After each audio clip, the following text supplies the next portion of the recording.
പ്രിയപ്പെട്ടവരെ നമസ്കാരം. നമ്മൾ ഇന്ന് ശ്രീനാരായണ ഗുരു ഓപ്പൺ യൂണിവേഴ്സിറ്റിയുടെ MA മലയാളത്തിൻ്റെ ഗദ്യം കഥേതര പാഠങ്ങൾ എന്ന പേപ്പറാണ് ചർച്ച ചെയ്യുന്നത്. മിഷനറി മലയാളം 17, 18, 19 നൂറ്റാണ്ടുകളിൽ വൈദേശിക ആധിപത്യത്തിന് കീഴിലായിരുന്ന കേരളത്തിൽ മിഷനറി പ്രവർത്തനങ്ങൾ മതപ്രചരണാർത്ഥവും അല്ലാതെയും നിരവധി ഗ്രന്ഥങ്ങൾ രചിക്കുകയും അച്ചുകൂടങ്ങൾ സ്ഥാപിക്കുകയും ചെയ്തു. ഇത് മലയാള ഭാഷയുടെ വളർച്ചയിൽ നിർണായകമായി. മതപ്രചാരണമായിരുന്നു ലക്ഷ്യമെങ്കിലും മിഷണറിമാർ സ്കൂളുകൾ സ്ഥാപിക്കുകയും തദ്ദേശീയർക്ക് പാശ്ചാത്യ രീതിയിലുള്ള വിദ്യാഭ്യാസം നൽകുകയും ധാരാളം പുസ്തകങ്ങൾ പ്രസിദ്ധീകരിക്കുകയും ചെയ്തു. ഇത്തരം മാറ്റങ്ങൾ മലയാള ഗദ്യ സാഹിത്യത്തിൻ്റെ വളർച്ചയ്ക്ക് കാരണമായി. തങ്ങളുടെ ആശയങ്ങൾ അവതരിപ്പിക്കേണ്ടുന്നത് സാധാരണ ജനങ്ങളുടെ ഇടയിലായതുകൊണ്ട് മിഷണറി രചനകൾ സാമാന്യ ജനങ്ങളുടെ വ്യവഹാര ഭാഷയിലായിരുന്നു.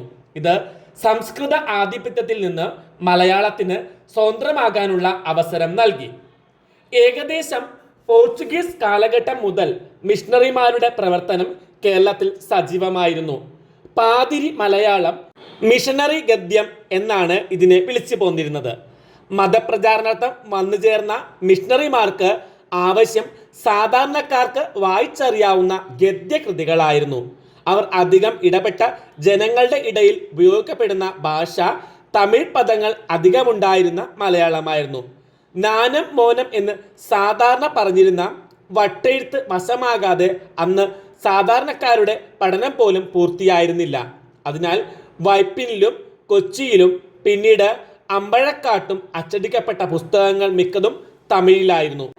അക്ഷരം തമിഴായിരുന്നെങ്കിലും ഭാഷ മിക്കവാറും ഒരു താണതരം മലയാളമായിരുന്നുവെന്ന് ഡോക്ടർ PJ തോമസ് മലയാള സാഹിത്യവും ക്രിസ്ത്യാനികളും എന്ന ഗ്രന്ഥത്തിൽ വ്യക്തമാക്കുന്നുണ്ട്.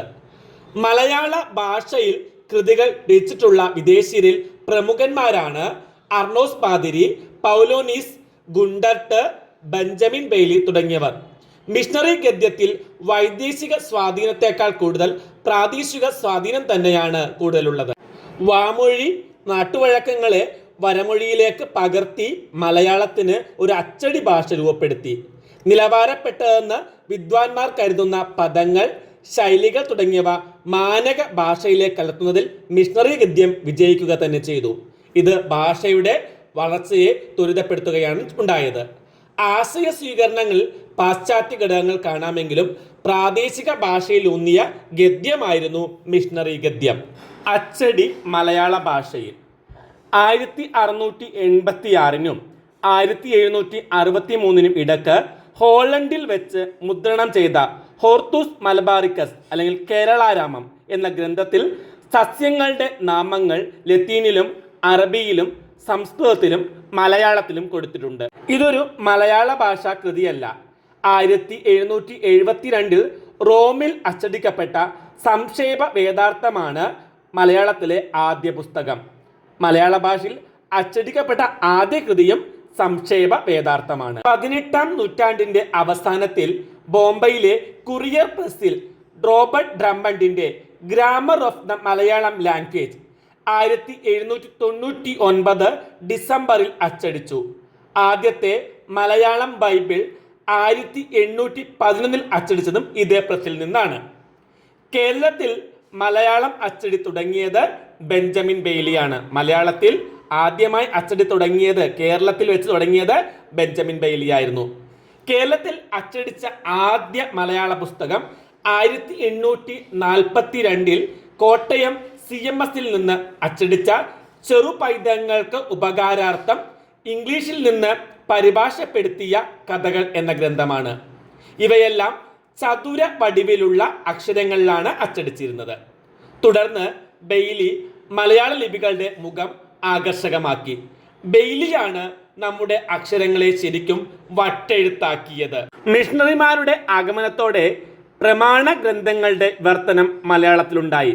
വേദപുസ്തകമായ ബൈബിളിൻ്റെ വിവർത്തനമാണ് എടുത്തു പറയേണ്ടത്. മിഷണറിമാർ കേരളത്തിലെത്തുന്നതുവരെ മലയാള ഭാഷയിൽ അച്ചടി നടത്താവുന്ന മുദ്രണാലയം കേരളത്തിൽ ഉണ്ടായിരുന്നില്ല.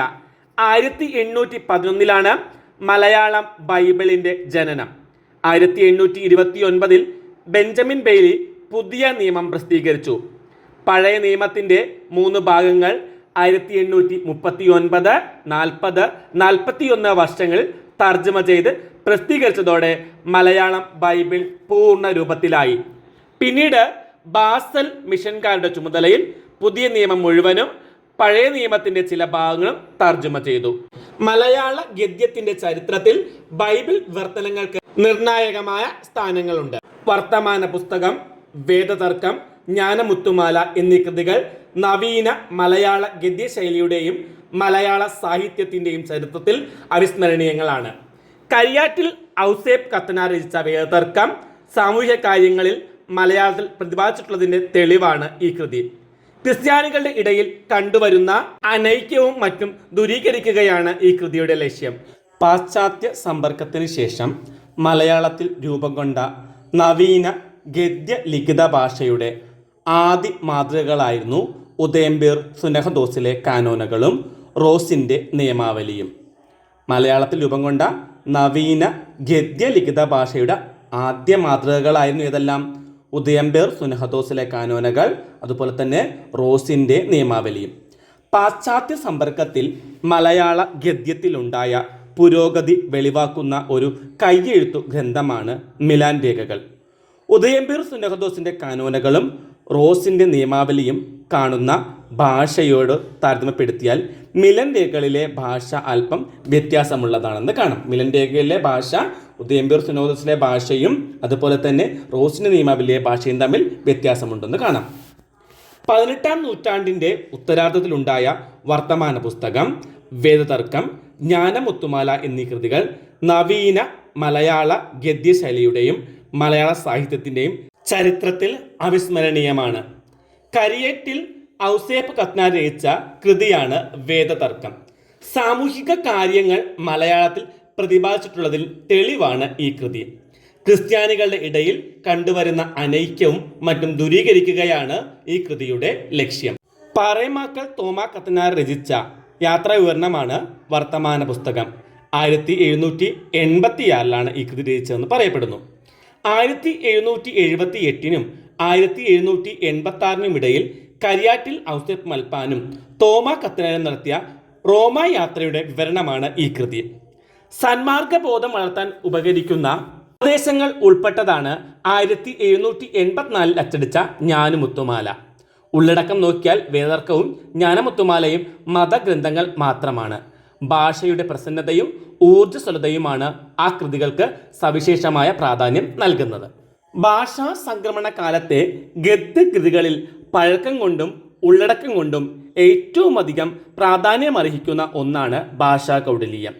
BC 3-ാം നൂറ്റാണ്ടിൽ ഭാരതം ഭരിച്ചിരുന്ന ചന്ദ്രഗുപ്ത മൗര്യൻ്റെ ഉപദേഷ്ടാവും മന്ത്രിയുമായിരുന്ന കൗടില്യൻ രചിച്ച അർത്ഥശാസ്ത്രത്തിൻ്റെ പരിഭാഷയാണിത്. ഗ്രന്ഥകർത്താവ് ആരാണെന്ന് നിശ്ചയമില്ല. ഭാഷാ കൗടില്യകാരൻ തൈവർണികനായിരിക്കാമെന്ന് ഇളംകുളം കുഞ്ഞമ്പിള്ള ഉള്ളൂരും അഭിപ്രായപ്പെട്ടിട്ടുണ്ട്. അർത്ഥശാസ്ത്രത്തിലെ 7 അധികരണങ്ങളുടെ വ്യാഖ്യാനങ്ങൾ മാത്രമാണ് ലഭിച്ചിട്ടുള്ളത്. ഈ കൃതി സാധാരണക്കാരനെ അഭിസംബോധന ചെയ്യുന്ന വിവർത്തനമല്ല. സംസ്കൃതത്തിൽ സാക്ഷരതയുള്ള ന്യൂനപക്ഷത്തെ മാത്രമേ ആകർഷിക്കുന്നുള്ളൂ. മലനാട്ട് തമിഴ് ഒരു സ്വതന്ത്ര ഭാഷയായി മലയാള ഭാഷയായി പരിണമിക്കാൻ വെമ്പൽ കൊള്ളുന്നതിൻ്റെ അടയാളങ്ങൾ ഭാഷാ കൗടില്യത്തിൽ കാണാം. കാരിക, ശ്ലോകം, സൂത്രവാക്യങ്ങൾ, വൃത്തി എന്നിവ അടങ്ങിയതാണ് അർത്ഥശാസ്ത്രം. മൂലകൃതിയിലെ സംസ്കൃത ഭാഗങ്ങൾക്ക് ചിലയിടത്ത് ഭാഷാ പദങ്ങൾ കൊണ്ടും മറ്റു ചിലയിടത്ത് വേറെ സംസ്കൃത പദങ്ങൾ കൊണ്ടും അർത്ഥം പറഞ്ഞു പോകുന്ന രീതിയാണ് ഭാഷാ കൗടില്യത്തിൽ കാണുന്നത്. അർത്ഥം സ്പഷ്ടമല്ലാത്തടത്ത് വ്യാഖ്യാതാവ് വിശദീകരണം നൽകുന്നുണ്ട്.